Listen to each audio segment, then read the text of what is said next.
பாதுகாப்பு சேவைகள் அரசியல் மயம். பாட்டாளி சம்பிக்க ரணவக குற்றச்சாட்டு. வெளிச்சத்துக்கு வந்த வட்டலந்த விவகாரம். கோட்டபாய பக்கம் திரும்பும் குற்றச்சாட்டுகள். அர்ச்சுனா எம்பியால் தமிழ் மக்களுக்கு அவமானம். சபையில் முஜிபுர் ரஹ்மான் ஆதங்கம். ரணிலின் குடியுரிமையை ரத்து செய்ய முடியுமா? வீதியில் இறங்குவோம். அனுர அரசை எச்சரிக்கும் கர்தினால் மெல்கம் ரஞ்சிதாண்டகை. அமெரிக்காவை அச்சுறுத்த நினைத்தால் கடும் விளைவுகளை சந்திக்க நேரிடும். டொனால்ட் ட்ரம்ப் எச்சரிக்கை. போலீஸ் சேவை மற்றும் பாதுகாப்பு சேவை அரசியல் மயப்படுத்தப்பட்டுள்ளதால் நாட்டில் சட்டம் என்பதொன்று கிடையாது என பாதாள உலக குழுக்கள் கருதுவதாக ஐக்கிய குடியரசு முன்னணியின் தலைவரும் முன்னாள் நாடாளுமன்ற உறுப்பினருமான பாட்டாளி சம்பிக்க ரணவக்க குற்றம் சாட்டியுள்ளார்.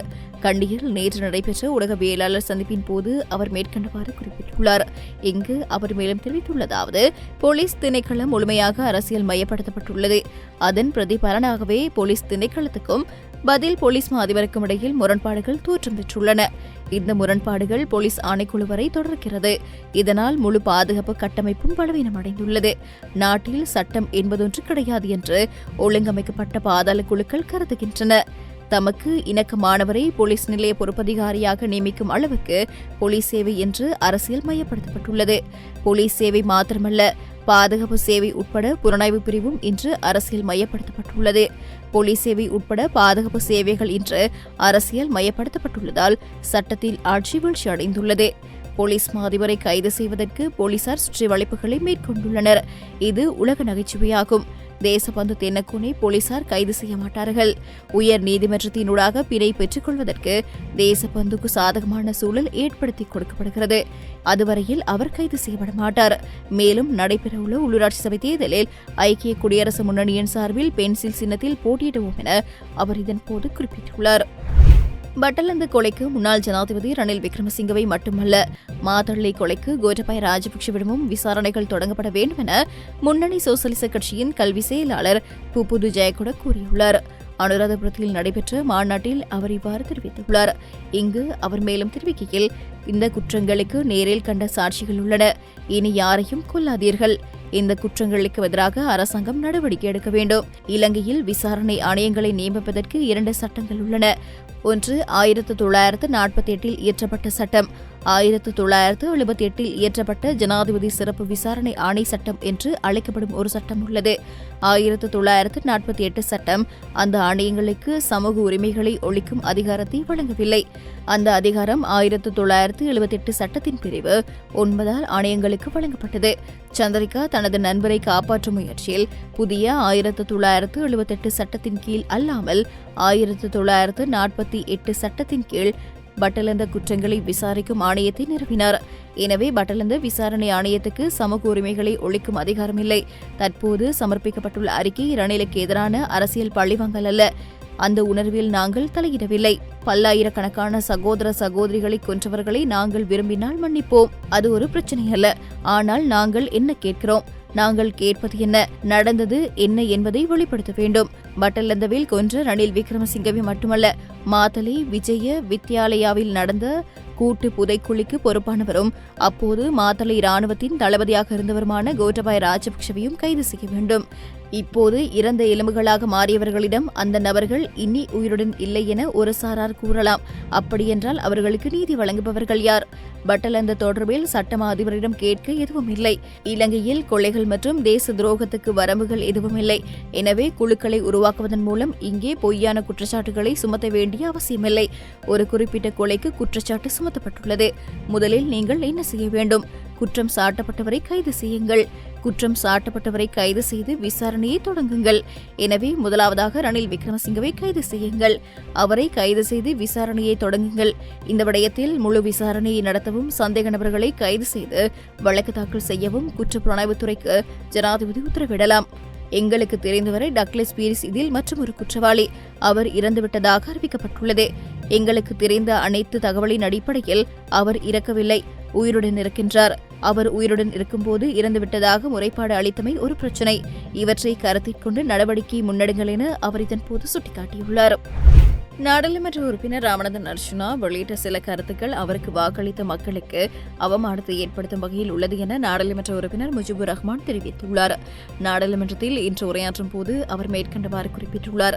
இதன்போது அவர் மேலும் தெரிவிக்கையில், ராமநாதன் அர்ச்சுனா 2 வாரங்களுக்கு முன்னதாக நாட்டில் இடம்பெற்று வரும் சிறு பிள்ளைகள் விவாகம் அதிகமாக முஸ்லிம் சமூகத்திலேயே இடம்பெறுவதாக குற்றச்சாட்டினை முன்வைத்தார். இந்த கருத்தில் அவர் நாட்டில் ஒரு சட்டம் இருக்க வேண்டும் எனவும் குறிப்பிட்டுள்ளார்.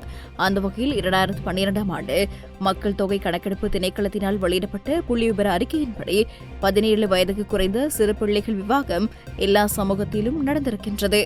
அதாவது பெரும்பான்மையினத்தில் 69%, தமிழர்கள் மத்தியில் 13%, மலையக மக்கள் மத்தியில் 8% மற்றும் முஸ்லிம் சமூகத்தில் 14% என எல்லா சமூகத்திலும் இந்த சிறு பிள்ளைகள் விவாகங்கள் நடந்திருக்கின்றன. எனவே இது ஒரு பொது பிரச்சினை. ஆகையால் அதை பற்றி பேசாமல் ஒரு குறிப்பிட்ட சமூகத்தின் மீது குற்றம் சுமத்துவது என்பது அதன் பின்னணியில் வேறு திட்டங்கள் இருப்பது போல் காட்டுகிறது. அத்துடன் முஸ்லிம் சமூகத்தின் மீது மாத்திரம் குற்றம் சுமத்துவது ஒரு அரசியல் காரணத்தினாலோ என எங்களுக்கு சந்தேகம் எழுகிறது. அது மாத்திரமின்றி அர்ச்சுனா தனது உரையில் இந்நாட்டில் ஒரு சட்டம் இருக்க வேண்டும் என குறிப்பிட்டார்.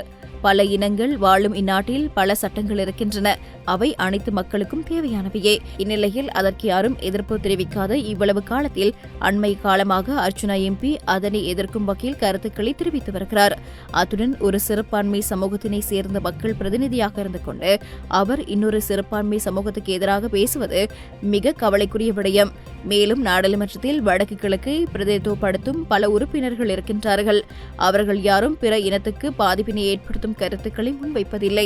இந்நிலையில் அவர் சிறுபான்மை சமூகத்தவராக இருந்து கொண்டு இன்னொரு சிறுபான்மை சமூகத்துக்கு எதிராக பேசுவது அவர் தனக்கு வாக்களித்த மக்களுக்கு செய்கின்ற அவமானம் என நான் கருதுகிறேன் எனவும் அவர் குறிப்பிட்டுள்ளார்.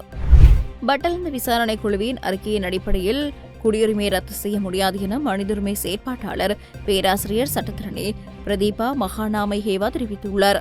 பட்டலந்த விசாரணை குழு 1948ஆம் ஆண்டு 17ஆம் இலக்கு விசாரணை குழு சட்டத்தின் கீழ் நியமிக்கப்பட்டுள்ளதால் இது எந்த ஒரு நபரின் சிவில் அல்லது குடியுரிமை ரத்து செய்ய அதிகாரமுடையதல்ல என பிரதீபா மகாநாமஹேவா தெரிவித்துள்ளார்.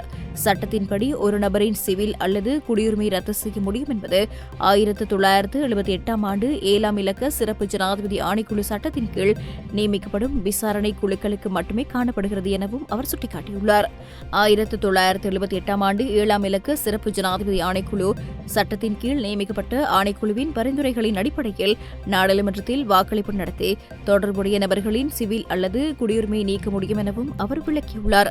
எனினும் பட்டலந்த விசாரணை குழுவின் பரிந்துரைகளை கருத்தில் கொண்டு எதிர்காலத்தில் மக்களின் வாழ்க்கை உரிமை, சுதந்திரம் மற்றும் அடிப்படை உரிமைகள் தொடர்பாக சில சிறப்பான மாற்றங்கள் அல்லது திருத்தங்கள் செய்யக்கூடியதாக இருக்கலாம் எனவும் அவர் தெரிவித்துள்ளார். போதுமான சான்றுகள் இருந்தால் குற்றவியல் வழக்குகளை தொடர சட்டமா அதிபருக்கு அதிகாரம் உள்ளதையும் மகாநாமஹேவா சுட்டிக்காட்டியுள்ளார். எதிர்வரும் ஏப்ரல் மாதம் 21ஆம் தேதிக்கு முன்பாக உயிர்த்த ஞாயிறு தின தாக்குதலில் பாதிக்கப்பட்டோருக்கு நீதியை பெற்றுக் கொடுப்பதாக அரசு அளித்த வாக்குறுதியை நிறைவேற்ற தவறும் பட்சத்தில் நாம் வீதியில் இறங்க பின்னிற்க மாட்டோம் என கர்தினால் மெல்கம் ரஞ்சித் தெரிவித்துள்ளார். 2025 ஜூபிலி ஆண்டை முன்னிட்டு கொழும்பு மறைமாவட்ட மக்கள் தொடர்பு மத்திய நிலையத்தால் கொழும்பு பேராயர் இல்லத்தில் நடந்த விசேட கூட்டத்திலேயே அவர் மேற்கண்டவாறு குறிப்பிட்டுள்ளார். இங்கு அவர் மேலும் கருத்து தெரிவிக்கையில், இலங்கையில் உள்ள அரசியல் கலாச்சாரத்தை மாற்றியமைக்கும் நோக்கிலேயே தற்போதைய ஆட்சியாளர்களை ஆட்சிபீடத்தில் ஏற்றினோம்.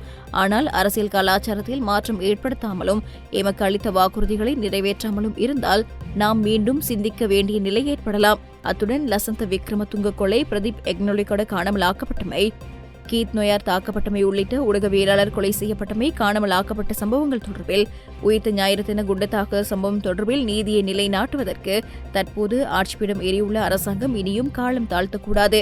இந்த விடயங்கள் தொடர்பான எந்த ஒரு விடயத்தையும் ரகசியமாக வைத்துக் கொள்ளாமல் எவருடனும் டீல் போடாமலும் உண்மையை வெளியே கொண்டு வருவதற்கு அரசாங்கம் செயல்பட வேண்டும் என கர்தினால் மெல்கம் ரஞ்சித் கூறியுள்ளார். அமெரிக்காவை அச்சுறுத்த நினைத்தால் அதற்கான கடும் விளைவை ஈரான் எதிர்கொள்ள வேண்டியிருக்கும் என அமெரிக்க ஜனாதிபதி டொனால்டு ட்ரம்ப் எச்சரிக்கை விடுத்துள்ளார். ஏமனிலிருந்து செயற்படும் ஹவுதி கிளர்ச்சியாளர்களுக்கு ஆதரவு அளிப்பதை ஈரான் உடனடியாக நிறுத்த வேண்டும் என அவர் குறிப்பிட்டுள்ளார். இதேவேளை காசா மீதான இஸ்ரேலின் முற்றுகைக்கு பதிலளிக்கும் விதமாக இஸ்ரேலிய கப்பல்கள் மீது மீண்டும் தாக்குதல்களை நடத்துவோம் என ஹவுதி கிளர்ச்சியாளர்கள் அண்மையில் அறிவித்ததை அடுத்து ஹவுதி கிளர்ச்சியாளர்கள் மீது அமெரிக்க ராணுவம் வான்வழி தாக்குதலை நடத்தியது. இதனைத் தொடர்ந்து அமெரிக்க தாக்குதலுக்கு பதிலடி கொடுக்க தயாராக இருப்பதாக ஹவுதி கிளர்ச்சியாளர்கள் தெரிவித்துள்ளனர்.